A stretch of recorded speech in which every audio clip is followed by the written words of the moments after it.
I think in Luke 11, where it's like if the person, it's kind of indicating if the person's not repentant enough, or if they're not ready for it, and a demon is cast out, that demon will go over. It talks about like waterless places. It's waiting around, and then it goes back to the house. It returns, and if it's not in the right order, then it will bring on spirits and make the person seven times worse.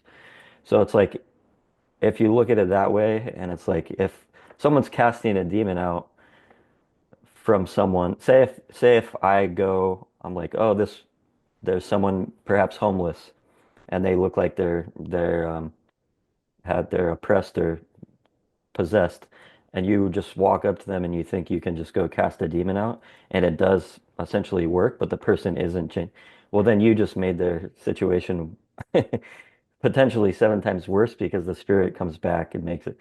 So it's like a finicky subject to me now, and I the reason why I sort of question it now is because I would go back to sermons or listen to things that doctrinally that deliverance ministry kind of talks about.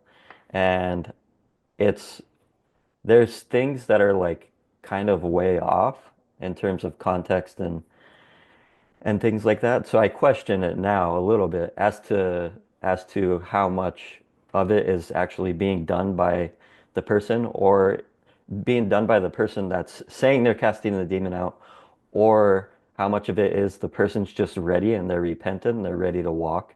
And Mm, so our Father is allowing them to be delivered at that point, and it's not necessarily being credited to the person saying that they're have a ministry that they're able to cast demons out at the totally. at the will of or at the timing of when they say they can.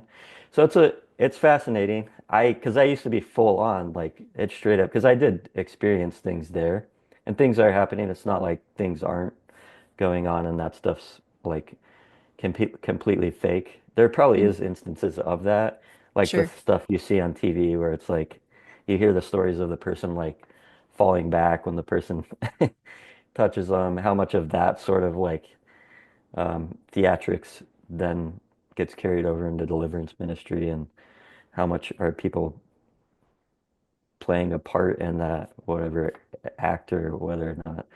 You definitely do have to have incredible discernment. The scriptures tell us that, and the only place you can go to get that is to the scriptures.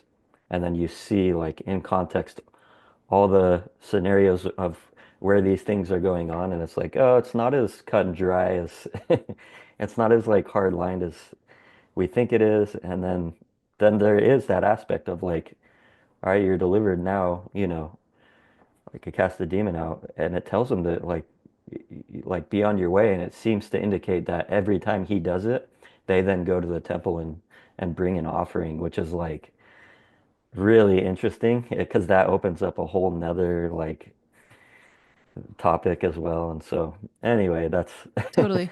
I I think really it's real though. It's real, Oh, very real. 100%. Yeah. And I appreciate what you said about the repentance piece because I do think that that is a big piece for like somebody to be delivered fully. I would assume that, yes, they would have to be repentant. Like they couldn't continue to like open back the door to what may have allowed that in the past because then, like you said, it would just come back.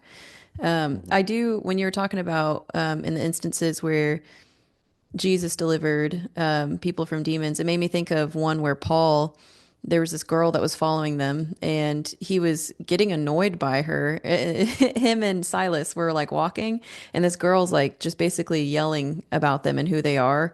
And it says that she was like a fortune teller and that her keepers valued her a lot because she's bringing a lot of money to them. And Mhm. Paul turned around and said, "May the Lord rebuke you." And then the demon left her. And then they got mad at Paul and Silas because that family obviously lost the way that they were making money.